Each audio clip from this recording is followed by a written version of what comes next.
राधे राधे गुरुजी। जी गुरुजी, हम लोग का आज एनिवर्सरी है, आप आशीर्वाद दे दीजिए। खुश रहिए। गुरुजी, मेरा प्रश्न ये है कि जितना भी अच्छा काम करने से लोग अच्छे क्यों नहीं बोलते हैं? क्या अच्छा किया आपने? गुरुजी, मैं एक नर्सिंग स्टाफ हूँ, दिल्ली में जॉब करती हूँ। तो हमारे शादी को आज 1 साल पूरा हो गया। तो हम लोग थोड़ा अलग रहते हैं। ये मेरे हस्बैंड जी है, बेंगलोर में रहते हैं, मैं दिल्ली में रहती हूँ। तो बीच बीच में मिलते रहती हूँ। तो लोग बोलते हैं कि शादी करने के बाद अलग अलग नहीं रहना चाहिए। क्या ये सही है कि गलत है? नहीं तो अलग अलग क्यों रहती हो, साथ में रहो पति के। तो अभी साथ में रहने के लिए थोड़ा सा टाइम है, जैसे 6 महीने के लिए, तो अलग नहीं रह सकते हैं। हाँ, तो 6 महीने बाद फिर साथ में रहो, तो अभी अलग रहना बहुत ज़रूरी है।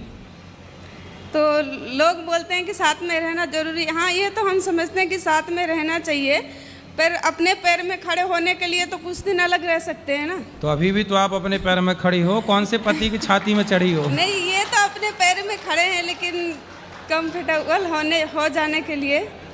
अरे अब तो सुनो, अपने पैर में ना खड़े रहो, पति के पैर में खड़े रहो। अब तो शादी हो गई, अब पति करेगा जो करेगा, आप तो मस्त आराम से रानी बन के रहो। नहीं गुरुजी, जब हम कर रहे हैं, जब नहीं करते तो पति के भरोसे में ही रहते हैं। अब देखो, पति आपका झोला लिए खड़ा है बेचारा, हैं? आप काम करोगी, पति आपका झोला उठाएगा। पति काम नहीं करते।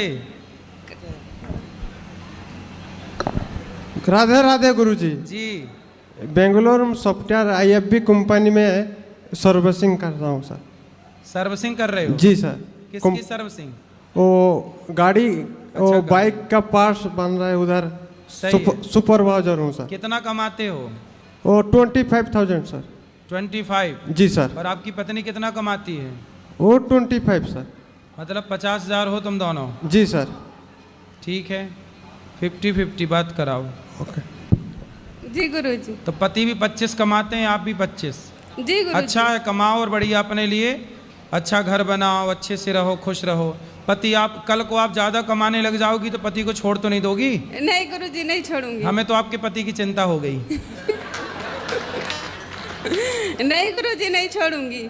छोड़ने का होता तो शादी ही क्यों करती। हाँ, अच्छी समझदार हो आप, छोड़ मत देना, क्योंकि आज महिलाएं ज़्यादा कमाने लग जाती हैं ना, तो पति को सबसे पहले छोड़ती हैं। नहीं, पति को अगर छोड़ना होता तो शादी ही क्यों करती गुरुजी। हाँ, नहीं, भगवान करे आपकी ऐसी बुद्धि बनी रहे और पति ठीक है, अच्छा है आपका। राधे राधे गुरु जी, राधे राधे, खुश रहो।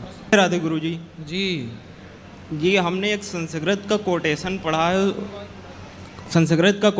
है, उसमें लिखा है अहिंसा परमो धर्म। ठीक है। अगर कोई व्यक्ति ऐसा आता है जो हमारे फैमिली, हमारे दोस्त या हमारे जानने वाले की हिंसा करता है, उन्हें प्रताड़ित करता है, तो ऐसी सिचुएशन में हमें क्या करना चाहिए? उसके साथ अहिंसा करना चाहिए या हिंसा करना चाहिए? देखो, अर्जुन ने भी गांडीव उठा करके और गलत दुष्टों को मारा। कई बार पाप करने वाले को मार देना धर्म होता है। जैसे झांसी की रानी ने अंग्रेज़ों को मारा, तो उन अंग्रेज़ों को मारना ही धर्म था। शिवाजी ने मुग़लों को मारा, महाराणा प्रताप ने मुग़लों को मारा, उनको मारना ही धर्म था। ऐसे पापी को मार देना ही धर्म है। इसलिए जहाँ ज़रूरत पड़े तलवार की, वहाँ तलवार ज़रूर उठाना चाहिए। जहाँ ज़रूरत तलवार उठाने की है, यदि वहाँ आपने नहीं उठाया तो फिर वो पाप हो जाएगा। इसलिए जहाँ ज़रूरत तलवार उठाने की है, अवश्य उठाना चाहिए। हमारे हिंदुओं ने यही तो गलती की, सरकार के भरोसे रहते रहते तलवार चलाना छोड़ दी। भूल गए अब किसी से डंडा चलाना नहीं आता, तलवार की तो छोड़ो।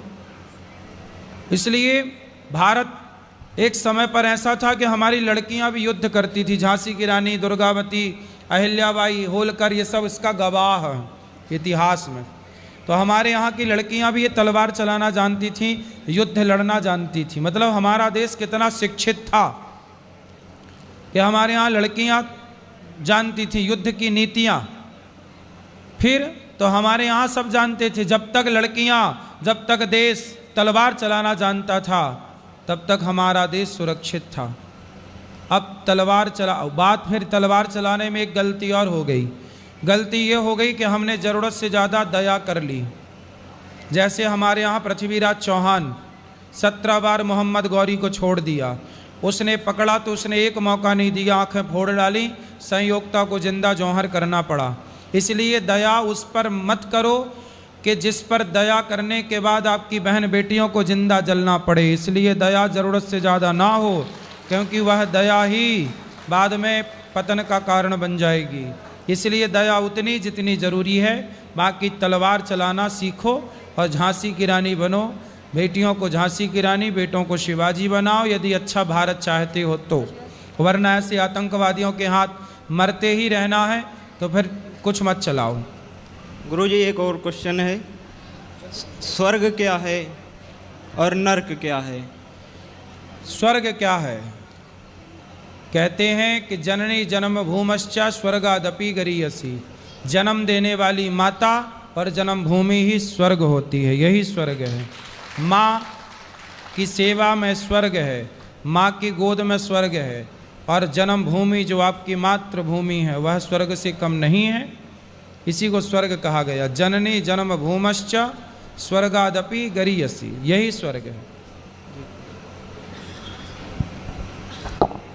राधे राधे गुरुजी। जी गुरुजी मैं पंजाब से हूँ ते और मैं पंडित हूँ ते कॉलेज में पढ़ता हूँ ते दोस्त मजाक उड़ाते हैं, आप बताओ क्या करूँ? हैं? कॉलेज पढ़ता हूँ, मैं पंडित हूँ, दोस्त मजाक उड़ाते हैं मेरा। दोस्त काय बात का मजाक उड़ाते, किस बात कि का? तुम पंडित हो ब्राह्मण हो इसलिए। अरे तो पंडित हैं तो ये तो गौरव का विषय, अच्छा है। तो कौन लोग मजाक उड़ाते हैं? मेरे दोस्त। कौन है वो दोस्त?